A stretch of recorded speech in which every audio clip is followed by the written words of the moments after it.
Hi, I'm Jamie Johnson of the Johnson Law Firm, where we do estate planning and probate, and we do it well. Today I'd like to talk to you about, can a divorce negatively affect my will or trust? And the answer to this is both yes and no. It can affect your will and your power of attorney, but not necessarily your trust or your medical directive. Now we'll go into this a little bit deeper. It does affect your will automatically. The Virginia legislature has passed a statute under 64.2-412 subsection A that automatically revokes your former spouse from being the executor or the beneficiary under your will. The way it does this, it treats it as though they had predeceased you. So whether you forget to go back and adjust your will after a divorce, the legislature has already stated that because of the divorce decree that was signed by the judge, your spouse is automatically treated as predeceasing you, or your former spouse is automatically treated as predeceasing you. That way, they don't benefit from your will just because you forgot to amend your will or update your will. Your power of attorney is also automatically revoked because the state legislature does not want your former spouse having control of your finances just because you forgot to update your power of attorney.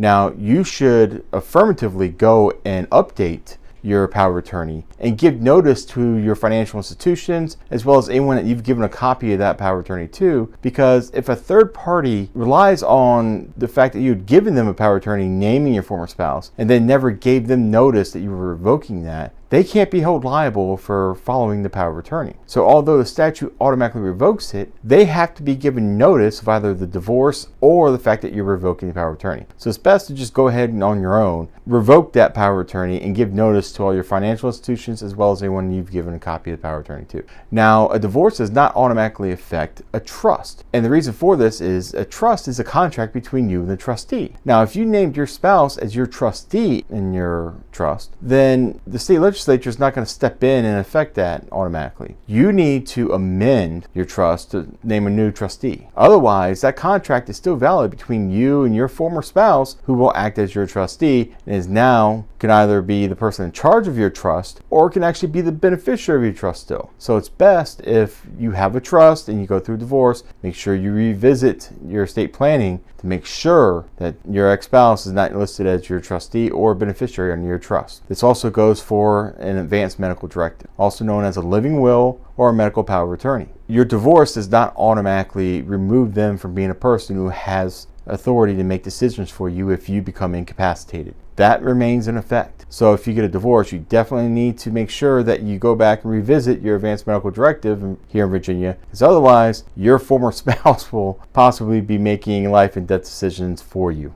Not exactly the ideal situation. Now, we get a lot of questions about death benefits. In Virginia, your former spouse cannot be a beneficiary under a death benefit they receive under Virginia law. Now, this goes for life insurance policies, annuities, retirement accounts, anything where they're to receive a benefit because of your passing. Now, federal law supersedes state law. So if you're a federal employee and you have the FEGLI, which is the Federal Employees Group Life Insurance Policy, or if you have a retirement account through the federal government, then federal law supersedes state law, and they can still be the beneficiary if you don't update your notice of beneficiary. So if you're a federal employee, then you need to do a change of beneficiary form to make sure you update the FEGLI as well as your retirement accounts, annuities, all the other information with the federal government, because the state law cannot affect the federal programs because federal law supersedes state law. Of course, it's best practices to go ahead and do a change of beneficiary for your personal retirement accounts, your life insurance policies, annuities, so that way it's not left up to someone noticing that this is your former spouse and that they don't get a quick payout. You want to make sure that you do that change of beneficiary to either name your trust as a beneficiary or name your children or your new spouse as the new beneficiary. If you have any further questions, please feel free to reach out to Johnson Law Firm. Happy to answer them for you.